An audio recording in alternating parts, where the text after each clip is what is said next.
Good evening, everybody, and welcome to Calling Out Creatures. I am your host, Lori, and tonight I have a really interesting podcast. We're going to be talking about pelicans, and specifically, we're going to be talking with Yaritza Acosta from Pelican Harbor Seabird Station, and she's going to hopefully give us all sorts of great information about pelicans and some of the other seabirds, and possibly a little bit more on some of the other native wildlife that they also help take care of when they get injured and have problems there in the community on the East Coast. So, Yaritza, thank you so much for being a part of the podcast. I really appreciate it. Hello, thanks for having me. I'm excited and ready to talk about wildlife.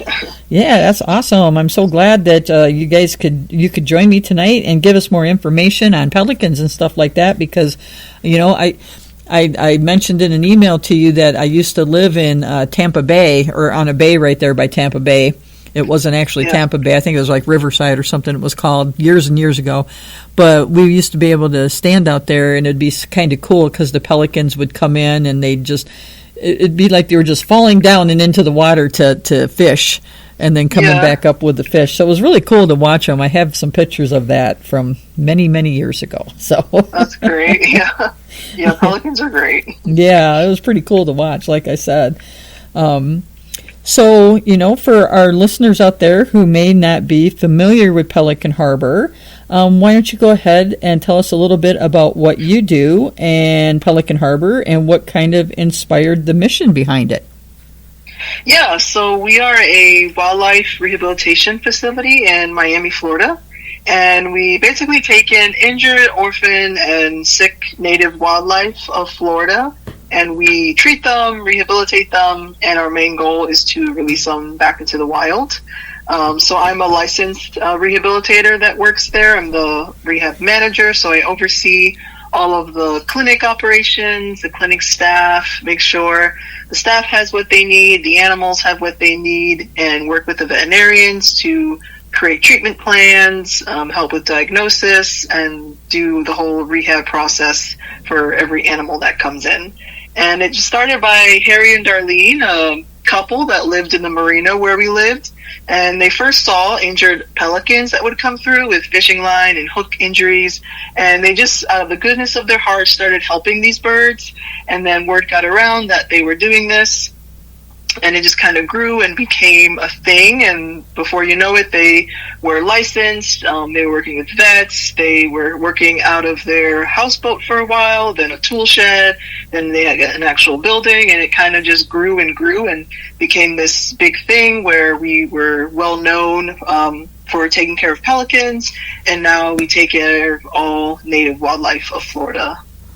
Well, that's pretty cool, and it sounds like you're in charge of a whole lot of stuff there to keep that wildlife rehab going and taking care of all of the ins and outs when it comes to the vets and all of the staff and everything to make sure everybody and all the animals are taken care of. So that's awesome. Yeah, it is a lot of work, but it's a rewarding work. And that's what I hear that a lot from people that do this kind of stuff, and from different rescue groups and stuff that I knew, and it's a very rewarding work. I didn't get to do so much in rescue. I mean, I helped with rescues and stuff. I did animal control, but I know it was always great when I was able to find a dog or a cat, their new home that they were going to be in and be loved and stuff like that. So it's really rewarding when you get that kind of an experience. Mm-hmm. So. Exactly. Yeah. So what kind of first drew you personally into this wildlife rescue and rehabilitation? I mean, was there like a moment or a particular animal or something that kind of hooked you into this? So I actually was working and still am working and getting into vet school. And so I've always really loved animals, helping animals, had all kinds of pets growing up. And my family would find like injured turtles or things like that, and they would bring them to me to take care of it. And in college, I was doing a pre-vet track biology program, and there actually was a wildlife rehabilitation center on campus, and it was a class that you can take. And I actually have never heard of it before. I never even knew it was a thing before then. And so I took it as a class and just kind of fell in love with it. Stayed as an intern, a volunteer, and just kind of worked there until I graduated, and just kind of been staying in the field ever since. Moved down to Miami, started working at Pelican Harbor, and just really became really passionate about it. And before I wanted to do like a zoo exotic kind of veterinary work, and now if I do get into vet school, I want to continue to work with wildlife and work with wildlife rehabilitators. Nice. I've talked to a couple vets that work with wildlife, and they really enjoy it, and getting to learn new things and stuff like that too. And one of the vets that I had on the podcast a while back, Dr. Cliff, he said that one of the big things and stuff like that is working with wildlife and things like that is you have to be able to think out of the box. Yes, definitely. So can you tell us what kind of typically happens when someone might find an injured or wild animal there, and then they, call you guys to come and help? I mean, can you kind of walk us through that process a little bit? Yeah. So we get calls every day, multiple times a day for wildlife in all over Miami. So usually we'll ask for as much details as possible, ask for pictures or videos to determine if the animal does need help, because a lot of times we get calls for babies that might not necessarily need intervention. But once we determine it does need to come in, we get it to us, whether it's the finder bringing it in.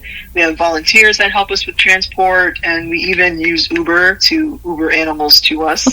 And that's been, it really cuts down on the rescue time. So as soon as the finder can box it up, we can order an Uber and get it to us, and it's been really great. Okay, I have to ask, what do the Uber drivers think about this? I mean, most of the time they're like excited. They're like, whoa, I get to transport this animal to get help. And so we have the driver occasionally that will cancel and just be like, no, I don't want to deal with that. But a lot of times the drivers are all about it. They're always interested on, what's going on, where's this animal going, and when they realize it's to actually get help at a facility, they're excited that they were able to help the animal in that way. Oh, that is great. Yeah. You have Uber Eats, now you can have Uber Wild Animal Rescue. Yeah, exactly. All right, I'm sorry I didn't mean to interrupt you there, but when you said Uber, I was just like, oh my gosh. Yeah. It's really funny, but it works great.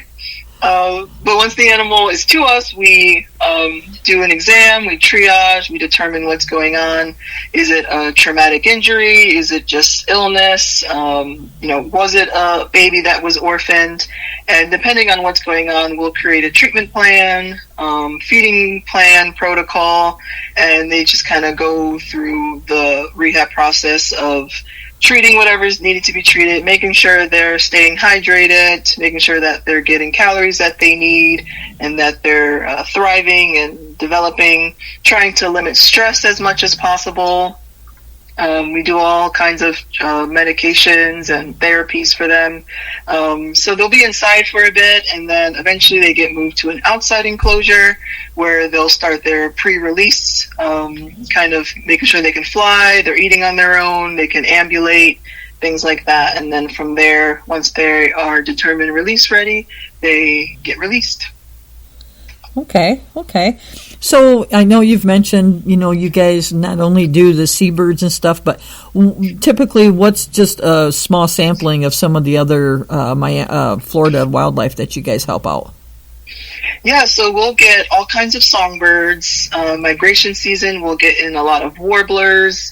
We also get all kinds of raptors, so hawks, falcons, things like that. And then we also will get in other types of water birds. So we'll get in native ducks occasionally. We'll get in gulls and things like that. And we also take in small mammals. So possums and squirrels are the most common. So we get those in a lot too. And then also some reptiles, native reptiles. Okay. Well, that's good news, I guess, for people that live there. Now they know you can help out with some of those other animals as well if they get found. So, So what would you say are some of the more common injuries or situations that you guys see with the seabirds and pelicans and stuff like that, and even some of the other wildlife? Yeah. So for a lot of the seabirds and water birds, we see a lot of hooking line related injuries. So getting tangled in fishing line, they'll have hooks externally, or they'll have hooks that they've swallowed. Like most of the time it's from them trying to catch like a fisherman's bait fish off the line, and then they accidentally swallow the hook. But we also see a lot of trauma related things like hit by car, window collision. So if they are, flying around at night and the lights from that glass building are kind of blinding them, they might accidentally fly into that building. But then also another common thing are feral cat and dog attacks. So we see a lot of that as well for a lot of the smaller, younger animals. So with the like say the pelicans and the gulls and stuff like that, so they're actually trying to take the bait off of the fisherman's line. So would you say that happens more around the dock areas or off of like fishing boats or? Yeah, so a lot of the fishing piers, marinas, even like those deep sea fishing boats, when they bring in the catch and they're like filleting fish and stuff. The fishermen toss the scraps, and then the birds learn that they can hang out for scraps, and then they're just kind of getting into trouble there. But yeah, a lot of like hotspot fishing areas where people are like throwing lines and just trying to fish. Birds will realize that they can get kind of easy, free food that way and hang around those areas and get into trouble. Right. I'll tell you, sometimes those seagulls can be really wanting that food, and they'll come right at you too. I know. Yeah. It was in Cedar. Where was it? No, it was at Busch Gardens and stuff like that. We used to see that a lot. I worked there for a little bit, and oh my gosh, yeah, they would come dive bombing in at the people trying to take their food out of their hands and everything else. It was crazy. They're cantankerous little things. Yeah, I definitely have been like at the beach just kind of chilling, and all the gulls are just kind of creeping closer, trying to see if I have like a cooler with something that they can take things from, and it's like, get out of here. They're like, we're sneaking up on you. Yeah. So do you happen to have like maybe a memorable rescue story that kind of captures the heart of the work that you guys do? One I can think off bat is this sandhill crane that we got a call for years ago from a place called Crandon Park. And there was a small population of sandhill cranes that just kind of lived around there and just kind of were there year round. But this one was found with an injured wing. They're not sure what happened to it. It was just kind of badly fractured and was already healing in a strange way.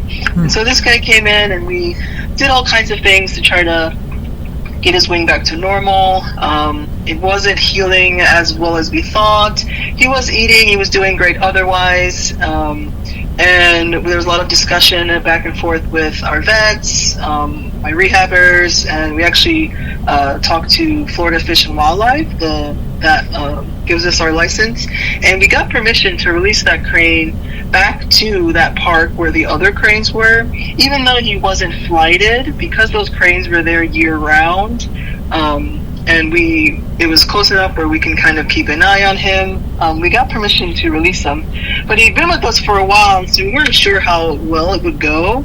But once we released him, I actually took him back to the park, and he started calling and crying and calling and making all kinds of trumpeting sounds. And then another crane came and was calling and trumpeting, and they were mates. And so they came up to each other, and they were calling to each other and kind of like nuzzling up to each other, and they just seemed so happy. And it was just like such a happy moment where it was like, yes, like we were able to help this bird, get him back home, get him back to his mate, and now he could like live his life and continue on. And so that's something that comes to mind that just kind of reminds me that, we do good work, and each individual animal's life makes a difference.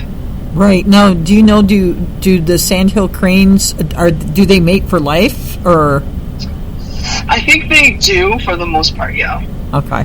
That's what I was wondering, because, I mean, it didn't sound like you had the bird way too long, but, so I'm glad that you guys were able to take him back to the same park, and he was able to find his mate and get back with her, because, it's hard people don't understand that. I mean, it's hard on these animals that have mates like that, or mate for life, or even long term, and stuff like that, because people don't really, I still don't understand that animals will grieve and miss, say, their mate, like these two obviously were attached to each other, so. Yeah, exactly, yeah. And it happens with a lot of different, bald eagles and stuff like that too. It's horrible when you hear about a bald eagle losing its mate, because it's crazy when those kinds of things happen and people don't get it. But so do you work with quite a few different organizations there in the work that you guys do? I mean, obviously you work with Fish and Game. Is there other organizations you kind of work with and help each other out? Yeah, so we do have neighboring other rehabilitation places, like north of us and south of us, and we communicate often. Do we need to transfer an animal to these places? Do they need help and need animals transferred to us? If they have a call about an animal that's really far south from us and that other place down there can take it, we'll refer to them and just kind of work with each other to get the animals where they need to go for quick and fast treatment. So yeah, definitely other rehab centers. We have wildlife rehabilitation organizations like the National Wildlife Rehabilitator Association, and so they host conferences and things like that where we can all kind of get together, learn from each other, take workshops and network and things like that.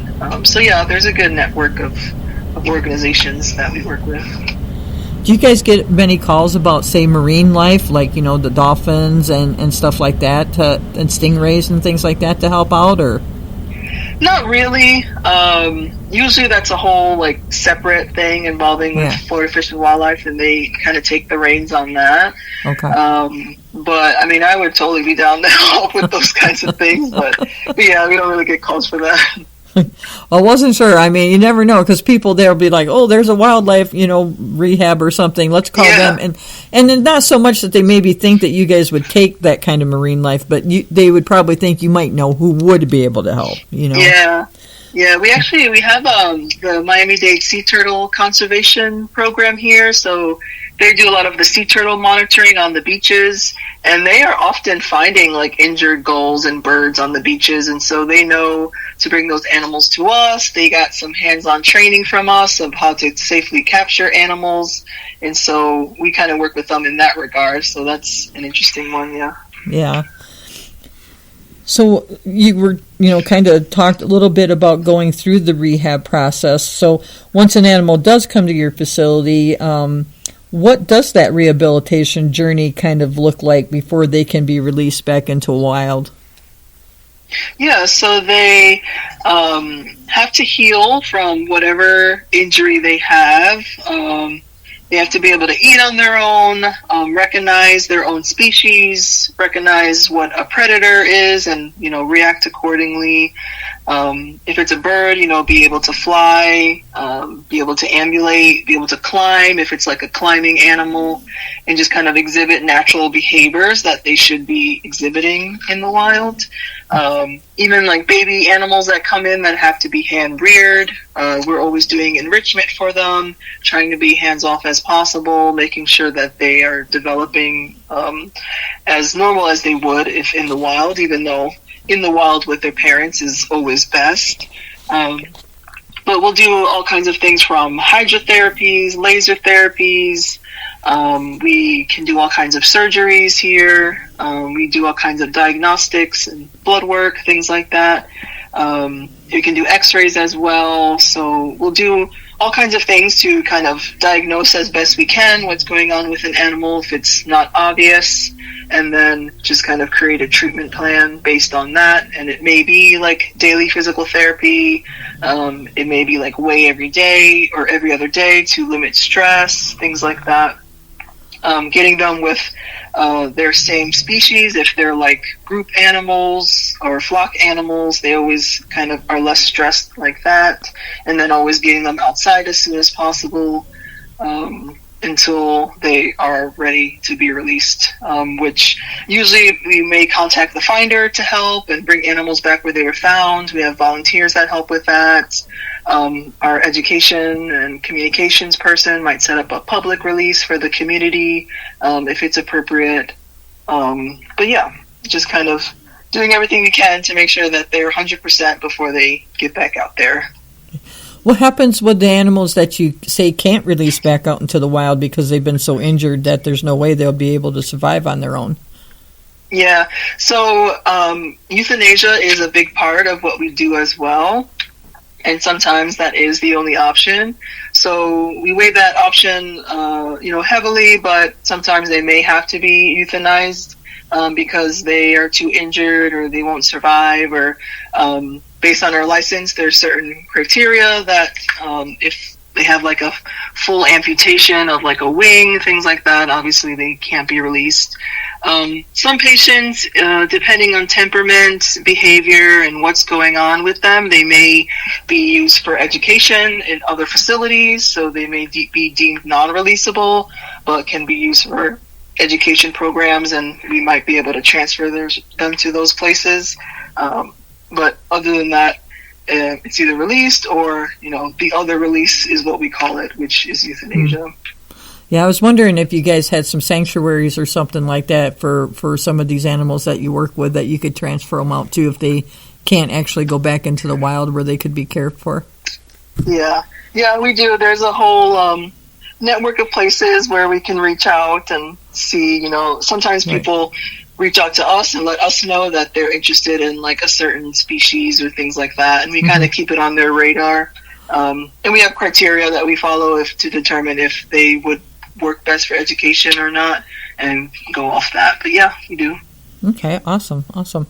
So before we talk about a few more questions here I have about what you guys do and stuff like that, can you give us just a little bit more information? Because you guys kind of started out with the brown pelicans, correct?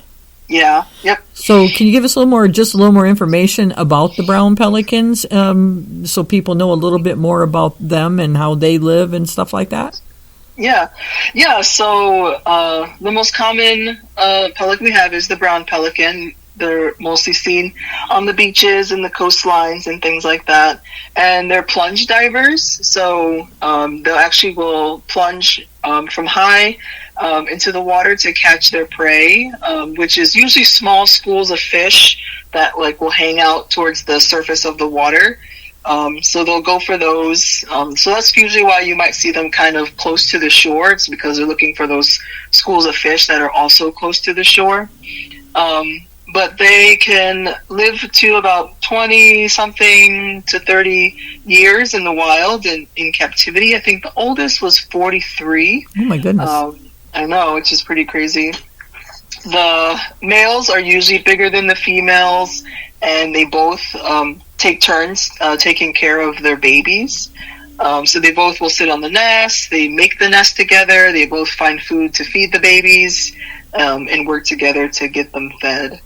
But they actually were on the endangered species list around, I think it was starting around the 80s up until 2009. They were taken off the list. And it was because of a pesticide called DDT that was being used and was getting into the soil and into the water system, and these birds were getting it into their system somehow, either just kind of ingesting it accidentally or just kind of absorbing it. And so when they laid their eggs, it would make their eggs too soft. And so when they went to sit on their eggs to incubate them, their eggs would break. So their numbers dropped drastically, along with a lot of other species of animals. I think the peregrine falcon was another big one that was dropping in numbers. But a lot of Florida Fish and Wildlife and other fish and game places around did some breeding programs. DDT was eventually banned and not being able to be used anymore. And their numbers came back, and in 2009 they were taken off the list, and they're doing great now. as far as I know, and just kind of thriving, and their numbers are fine, and they're doing okay. But yeah, and they're also they're called like a keystone species. So if there's some issue with like your fish in your water system, or the water in like your bays or whatever, and you start seeing like pelicans dying or being more sickly than usual, then usually they're the first indicator that there's something wrong with the water system and the water quality, where you're at. So I think that's interesting too for them. Yeah, that's interesting to know. Yeah. But they're just cool birds. They're a little derpy when you're working with them. They have a lot of personality, but they definitely do get habituated easily and just kind of learn to live around humans fairly easy.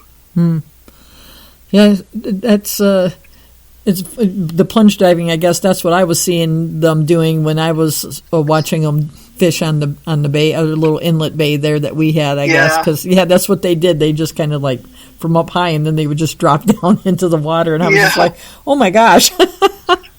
It's really cool too, because the way that they dive, they turn their head and tuck their neck in a certain way to protect like their airway and everything. And so once they hit the water, that's kind of like a bullet, and they can like strike the water easily. They gulp up the fish with a bunch of water, and when they come up, they drain the water from their pouch by just kind of cracking their beak open, and then they have just the fish left, and then they swallow the fish and fly off and try again. Yeah. I just remember thinking it was so cool to be able to see something like that, because I'd never seen pelican fish before, so it was pretty cool getting to see that. So that's something I'll just always remember, being able to see that and witness it. Yeah. So it was kind of. We also had stingray. It was crazy. The stingrays too out there behind where we lived. The water would kind of recede, and you would see I'd be out there with my dog walking, and all these stingrays would be come flying up. And I'm like, oh my gosh, I mean, they couldn't. Wow, that's cool. Yeah, it was. It was really cool. These great big old, I don't know what you call a big school of stingray. I don't know what you call the pod or whatever it's called. But yeah, it would just be like all of these stingrays, and you'd see them out, flapping and stuff like that. And I'm sure they were also, eating whatever they eat and everything like that. But it was really kind of cool to watch. I know me and my dog weren't very far out. We were just right at the edge, and I was thinking, thinking you're going to eat my dog? I mean, it was interesting to see that. Some of the things you get to see there on the coast is really cool. So yeah, that's cool. Wow. Yeah, I thought so. And I remember the DDT thing when that happened, because I was a teenager when that first started and everything, and I remember how it was killing the birds and stuff like that, and just like you said, making their eggs soft, and they were cracking and breaking and stuff like that. I remember hearing about it, so I'm glad they finally banned that stuff. So what are some of the we just talked about, I guess, a couple things, DDT and stuff like that, and then, of course, fishing lines and things like that. But what are some of the biggest threats that the wildlife kind of faces today that many people might not actually realize? Yeah. Habitat loss is, probably one of the biggest. A lot of trees and nature are being cut down for buildings and skyscrapers. Especially here, Miami's been changing so much, and just buildings are going up left and right. But definitely that, because of like all the big buildings and stuff, a lot of migrating birds are struggling now. Flying into windows, flying into buildings. Noise pollution also contributes to that, and because the way that a lot of birds migrate, any kind of noise pollution or light pollution, there's certain birds or most birds migrate at night to avoid like predators and things like that, and just all of the lights of the city sometimes disorient them, and then that's why they fly into buildings and windows accidentally. Besides other things like hit by car and feral cats and things like that. But habitat loss, I think, is the biggest that some people may realize, some people may not realize, is just kind of becoming a big threat more and more, it seems.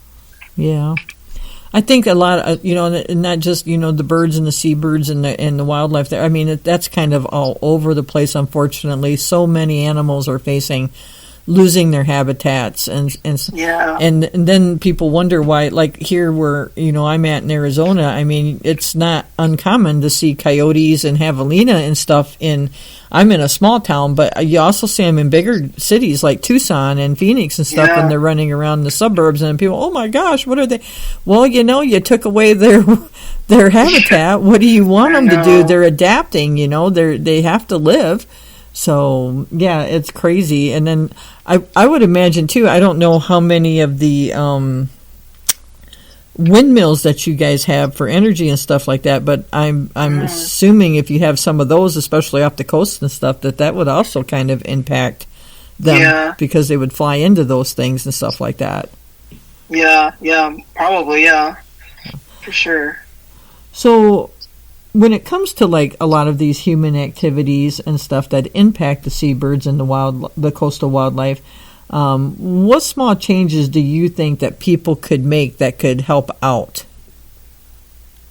Well, you can, volunteer at some of these kind of conservation-oriented like organizations. Like there's some places that do like plant a tree days, things like that. Beach cleanups are always great to help with that. If you aren't using your lights to, turn them off at night. I know here on the beach in Miami Beach during sea turtle season, there's a big light ordinance. So lights have to be off, or they have to be a certain kind of light if they're close to the beach, so it doesn't mess up the turtles, things like that. Oh, wow. You can put bird-friendly, there's like these bird-friendly stickers you can put on your windows if you're kind of in a place where you do experience kind of birds hitting your windows, and they're like reflective so the birds can see them, but they're kind of see-through so they're not too obvious to the human eye. So those help a lot.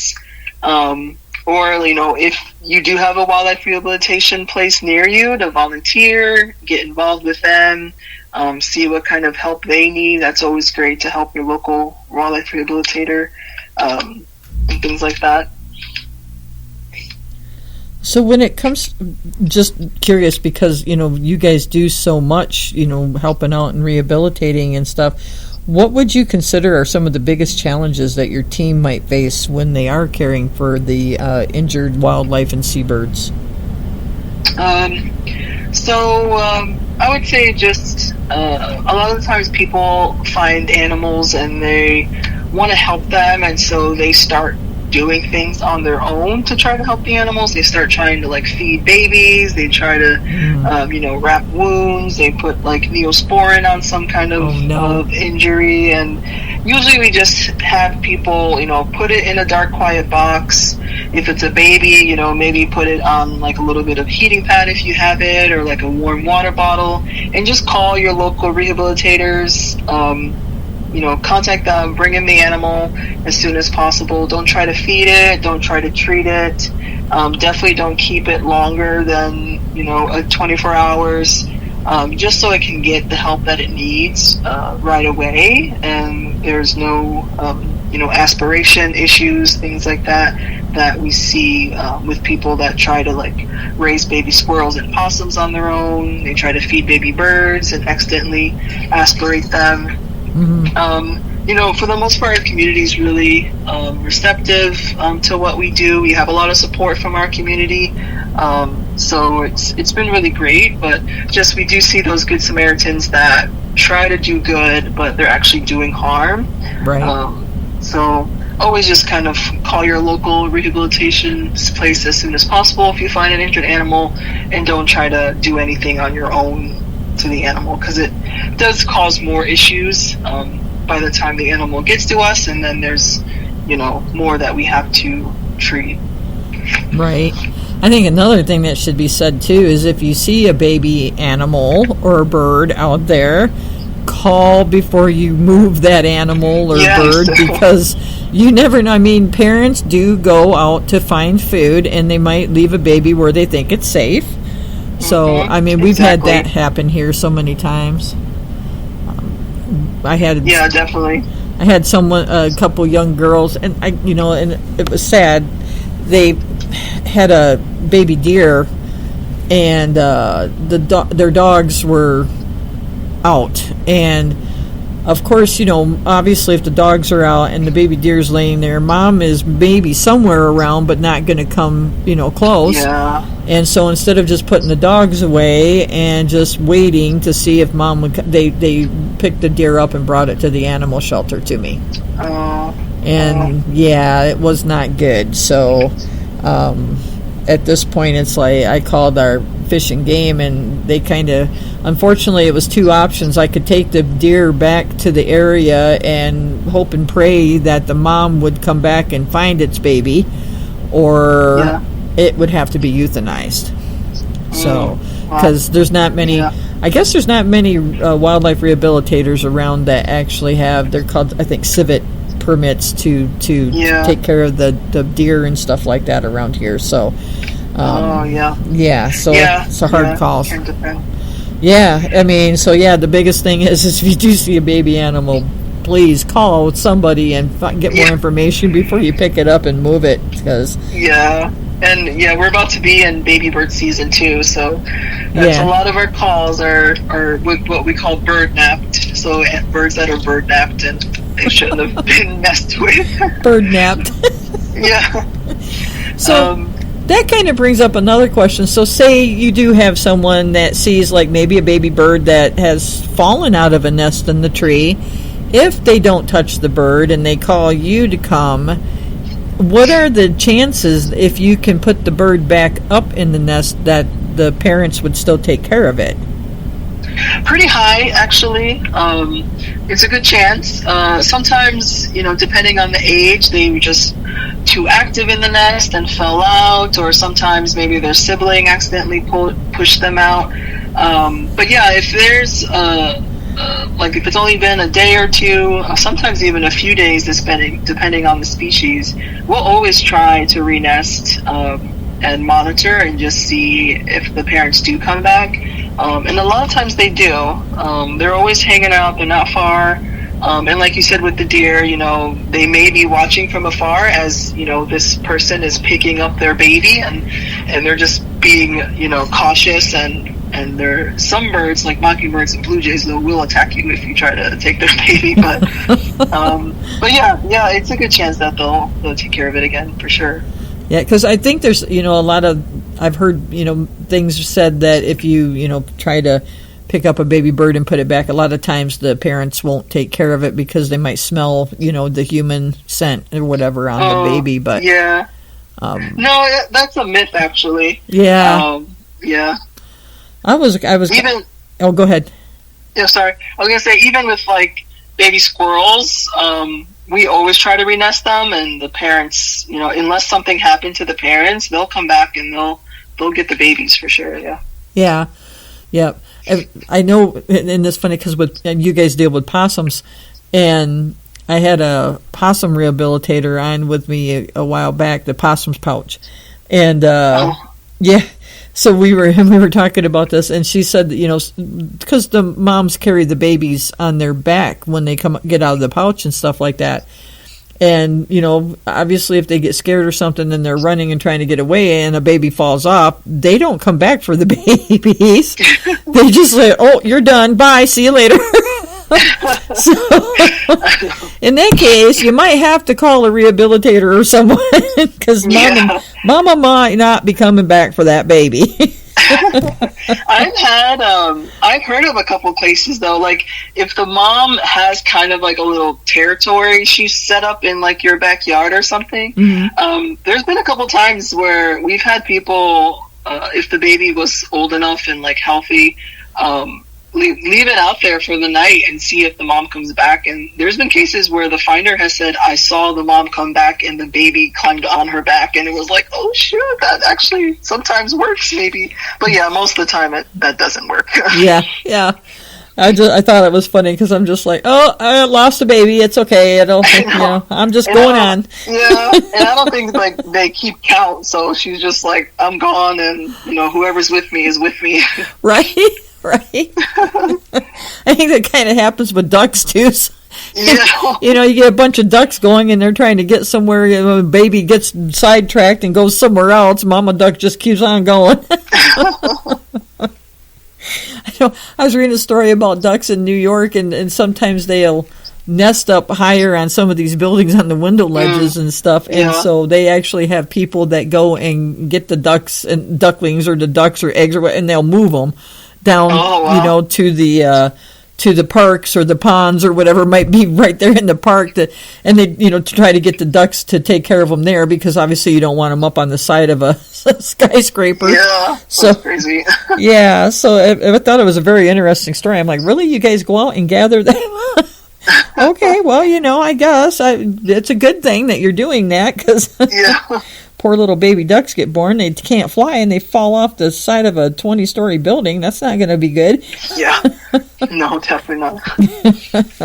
So some of the things people do actually do try to help. So yeah.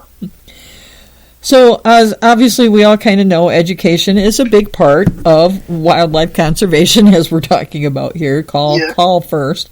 So, how do you guys work with your community to help teach them about protecting wildlife and, what to do in some of these cases? Yeah, so we go out to a lot of schools. We do a lot of school programs where we talk about what we do and wildlife conservation and how kids can contribute and how they can help. We attend a lot of festivals and kind of booth setup things. So same kind of thing. If people can are walking by, we can educate them on who we are and what we do. We have tours, so people can come take tours of our facility. They can meet our ambassador animals, which are our non-releasable animals we use for education. And they also go off-site for programs as well. So we do a lot of that. We do a lot of just kind of educating out in the community off-site, and then we have people that come to us and do all kinds of tours, or we might have a volunteer group that comes. Do kind of hands-on, help us with big projects, things like that. And then whenever we do go to conferences or things like that, we do try to do lectures and talk about different topics and educate people in that way, and how we do things and what we've done over the years and what works for us, and just kind of conservation in that regard. Okay. So I also saw and I don't know, I guess this might go kind of along with your, some of the education and stuff you do. When I was looking at your website, I saw that you guys actually offer out what you guys call different types of experiences. Can you tell us just a little bit more about those and what people can experience when they come do these? Yeah, so we do have a Seabirds on the Bay tour. So we take a 2-hour boat tour to the nearby rookery, either right near where we are, or there's another one kind of south from us. And we talk about the birds, the history of Miami.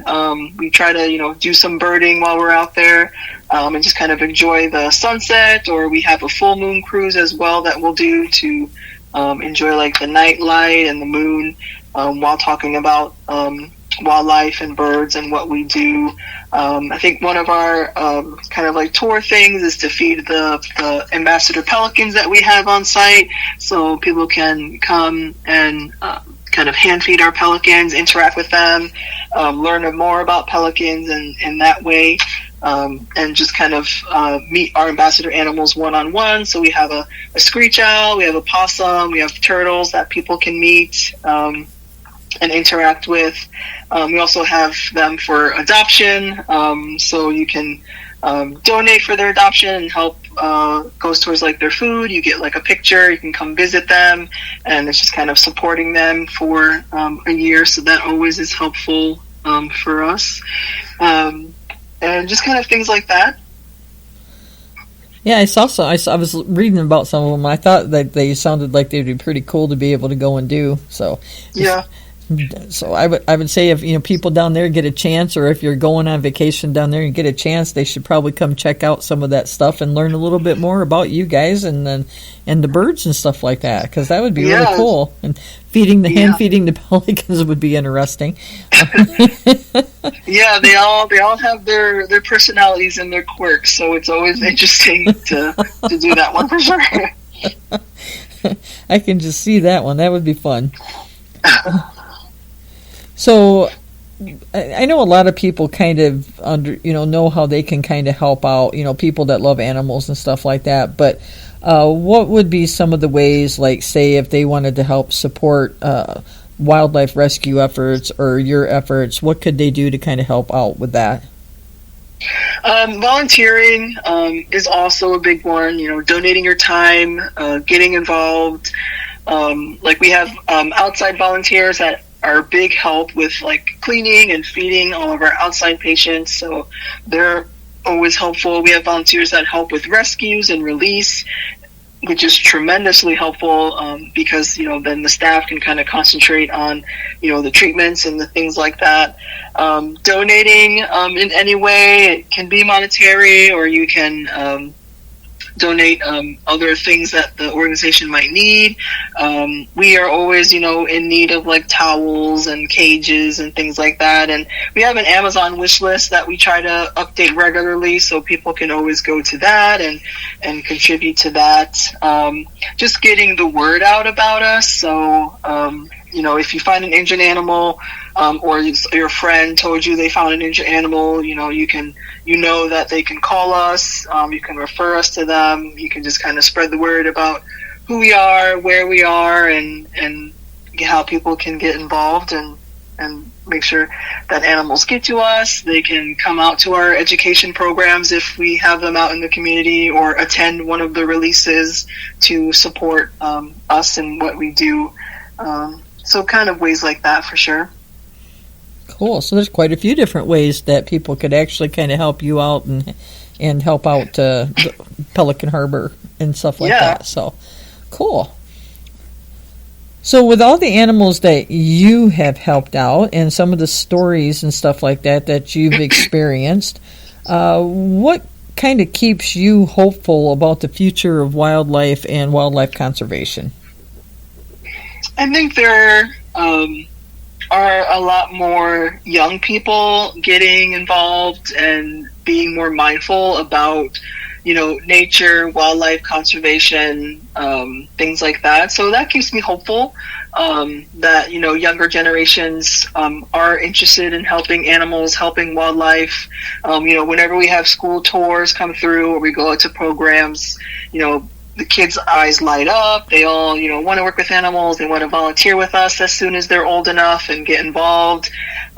So just that, having the children of the, younger generation want to be involved, seem interested. Even like the teenagers now kind of being more mindful, a lot of them, of nature and the changes going on and how we should kind of stand up for wildlife and conservation and do more and help as much as we can. Yeah, I know a lot of my guests that I've talked to in these kinds of aspects with wildlife sanctuaries or rescues or whatever, they all kind of say the same thing. They're actually seeing a lot more of the kids starting to get involved, especially when you guys have all of these really awesome school programs and stuff like that, and school tours where you can actually show them things and let them get more of the hands-on and things like that. It inspires them to go on to maybe become, a marine biologist or a wildlife rehabilitator and help out and work with the animals, because there's always that need. So it's always nice that getting that younger generation involved so that they understand, what's at stake, and that, we need to try to do as much as we can to help these guys, these animals out. So. Yeah, exactly. So is there anything that's new on the horizon for Pelican Harbor? Are you guys going to be expanding it all anymore? Do you have any new programs that you're thinking about incorporating or anything like that? Yeah, so we actually are about to be done with a new building that we've been kind of working on for years now. We started building last year sometime, and it's going to be a bigger facility. We're going to have more space. We're going to have more staff eventually, and we constantly have been growing, over the years, have run out of space. Years ago, we work out of where we are as best as we can, but we were always in need of a new facility. And I think by the end of this year, it's definitely going to finally be imagine, and it's going to happen, and we're going to move in, and it's going to be a weird transition, but it's going to be great, and we'll be able to do even more kind of education programs on site. We'll have more ambassadors eventually, and just kind of keep growing there. So that's one big exciting thing for us is our new building finally, for sure. Nice. And it's going to be in the same area that you guys are in now, or are you guys moving a little bit? No, it's actually going to be in the same area, which is nice because we'll still be close enough to like the bay, to the beach, but we'll be more on like a river, more inland just a little bit. But yeah, it's going to be a bigger space, and it'll be better and in the same area for sure. Well, that's good. That's good news. I'm glad you guys were able to pull that together, and hopefully you'll be all moved in, like you said, at the end of the year and able to get more stuff going for you. That's great. Yeah, thanks. It's exciting. Yeah, I'll bet. It's always great when you get to expand a little bit and add more and be able to do more for the things that you really believe in. So that's cool. So if there was one thing that you might want the listeners to remember from our conversation this evening about helping out wild animals, what would you kind of want that one thing to be? If you find an animal that you feel is injured or orphaned or sickly in some way, call your local wildlife rehabilitator first before you try to do anything, and just see if the animal does need help and get it to that place as soon as possible. That's always very good things to tell people, because they do tend to forget. And I mean, in this heat of the moment kind of thing too, you see something injured, you just want to help, and you just, like you said, the Good Samaritans, and they really are trying to help, but unfortunately, like you said, sometimes they're not really helping as much as they think, and you end up having to do a lot more work to try to save the animal, or and sometimes it doesn't turn out good. The animal might die, especially like some of the birds, if you're giving it water and stuff like that and they aspirate. That's not a good thing. So everybody try to keep in mind, call first before touching. Yes. And, we're so grateful that people actually do call us and they take the time to stop and help and do what they can. But yeah, sometimes, too good can actually be bad. But definitely call first. Yeah, exactly. So, well, we're getting to the close of the podcast. So would you like to throw out any contact information or website information for Pelican Harbor? Yeah, so you can definitely check out our website, pelicanharbor.org. We try to update it with current events and things going on that you can follow. Even if, you need information on, baby bird renesting, things like that. Our website is great for that. And then we are on, I think, all the social medias, and our handle is @Seabird Station. So we try to post pretty regularly on there, and those places we also will post upcoming events and things like that, like public releases. So definitely follow us there and get more information there. Awesome. And I'll put a link to Pelican Harbor on my Facebook page as well. So if people happen to be on there and want to go check you guys out, they can go from my page to your website and stuff like that. So awesome. Do Great. that for a lot of all the guests. So it's easier to get to you if you're on my stuff. But and guys, I highly recommend if you guys are out there in Miami area, go check out Pelican Harbor and maybe do one of their experiences and learn more about what they're doing and all of the great animals that they're taking care of and stuff, and go try out that pelican feeding and see how much fun that could be. I'm just imagining. Yes, please come visit us. We are open to the public. Yeah, I think that would be great. If I ever make it back down that way, I'll have to come check you guys out. I don't know if I'll ever make it back down that way. It's been many, many years since I was in Florida, but yeah, so might have to come check it out, though, if I ever. There's a lot of places I'd like to go check out now. I'm going to have to do an awful lot of traveling whenever I get to retire. I feel that. Well, Yaritza, it was really awesome having you on tonight and talking about pelicans and Pelican Harbor and all the other native Florida wildlife that you guys help out down there. I wish you guys well with your new building and all of that stuff, and I hope you guys continue to do all the great work that you're doing, and I hope people continue to contact you to help out the animals. Thank you so much. I really appreciate it, and I was happy to be here and happy to talk with you, and yeah, thank you. Yeah, it was a great conversation. I loved learning more about all these different animals when I have all my guests on, so I got to learn a little bit more about pelicans and stuff tonight, so that was pretty cool. Awesome. So, alrighty, well, I'm just going to announce my next couple podcasts that are coming up. You're welcome to stay on, or you're welcome to jump off right now. I know it's late on the East Coast, so like I said, you're welcome to get off here and go finish up whatever you need to do for your night. So, thank you so much. Have a great night. All right, thanks again, and you have a good one. Bye-bye. Bye. All right, everybody. So, Yaritza just jumped off. So what a great conversation and learning more about Pelican Harbor. That was really cool. I love learning more about these places and what they do to rescue the wildlife and about all the different animals they take care of. So with that being said, I want to let you guys know about my next couple podcasts coming up. So on April 2nd, I am going to have Gail Farmer on with me. And Gail is actually with an organization. The acronym is called CANTER. It's the Cochise Area Network of Therapeutic Equestrian Resources. I know, that's a lot, huh? So then we'll just refer to it as CANTER.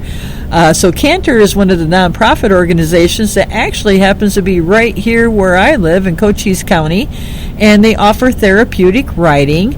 They offer these riding facilities and experiences for kids with disabilities and things like that from the schools. They also have what is called a Silver Saddle program for seniors and stuff like that.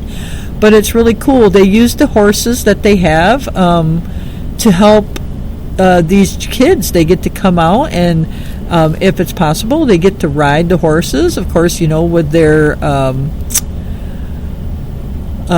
people there, the trainers and their staff and stuff like that are all, trained and have degrees and all that great stuff. And they can take them around on the horses for riding, or they might just walk, with the reins with the horses, directing them, things like that. So it's really cool. I actually went out there and I visited a facility, and I got to meet Gail and some of her staff and some of the horses. And while I was there, they actually did have some of the kids that came in, and I got to kind of watch and see what they do. So it's a really cool program. If you guys ever get a chance, if you live here in Cochise County near Sierra Vista area, and you get a chance to go out and check out Canter, I highly recommend it. It's really cool, the things that they're doing with the horses and stuff. And if you get a chance to go out and maybe volunteer or help them out in any way, I highly recommend it, because for those guys to be doing what they're doing with the horses and helping out, kids with disabilities, or not just kids either, but individuals with disabilities or special needs. And like I said, then they have the Silver Saddle as well for the elderly. So it's just a really, really cool program. And I really think you guys should check it out if you're in this area, if you don't know anything about them at all. And they'll be on the next podcast as well, so you guys can even listen to that if you'd like to learn more. And because I'll be talking with Gail, and she'll be giving us all sorts of great information about canter. And then on April 16th, I am going to have David Dorfman on with me. And he has a company that is called Rodent Stop. And so they're actually in California, but they have a lot of really good information about how rodents can be controlled. You can do pest prevention, rodent removal, cleanup, and stuff like that. And you can do all of this stuff without all of the stuff that you use to kill the rodents, like the poisons and things like that. Which, for a lot of people is a really great thing. A lot of people don't really want to have to kill, the mice and the rats and maybe the moles or the gophers or whatever, I guess whatever kind of pest you may have. And so, these guys in California, they go in and they do all sorts of different stuff and educate the people on how to, say seal up holes, try to keep them out, all sorts of different things that they do. I mean, they use absolutely no poisons or toxic chemicals. Basically, they're talking about doing a one-time treatment, and they back it with a lifetime guarantee. Rodent Stop has been, it's a family-owned business, and they've been doing this for about 14 years or so now. So it was David's dad that started it all, and still works doing it. But I'm going to have David on talking about Rodent Stop and all of the really great things, that they do and how they control these pests and rodents and stuff like that, and keep them from getting into your house and coming back, and can take care of them without using all these toxic chemicals and poisons, which I think is really cool. And I got to be honest, I hate these glue trap things that are out there. Those things are just horrible. When you see these poor animals, and I know mice can be a real big annoyance and stuff like that, but when you see these poor mice stuck on these glue traps, and it's not just mice that get stuck on them, there's other animals that can get stuck on them as well. So they're just horrible. So I 100% do not believe, especially in the glue traps myself. So anyway, so David's going to come on and talk to us about how we can take care of these things without having to use all that kind of stuff. So hopefully you guys will be able to come back and listen in. Don't forget, April 2nd, it'll be Gail Farmer from Canter. And then on April 16th, David Dorfman from Rodent Stop. I think they're going to be some really good podcasts, and they're going to have some really great information. And I hope you guys will be able to come back and listen in. And until then, I hope you guys have a safe and great weekend. Try to stay out of trouble and stay safe as well. And hopefully you guys are not being bogged down by all these really high gas prices and everything that we're all going through right now. Hopefully it'll end soon and we'll be able to get back to some kind of a normal. Wouldn't that all be great? So looking forward to hopefully that happening sometime soon. But until then, I guess, what are we going to do? We just got to kind of make our way through life and plug one day at a time. Right, guys? That's all we can do. So anyway, have a good one. Have a good weekend. Stay out of trouble. And hopefully you guys will be back in a couple weeks to listen to the next podcast. Until then, bye for now.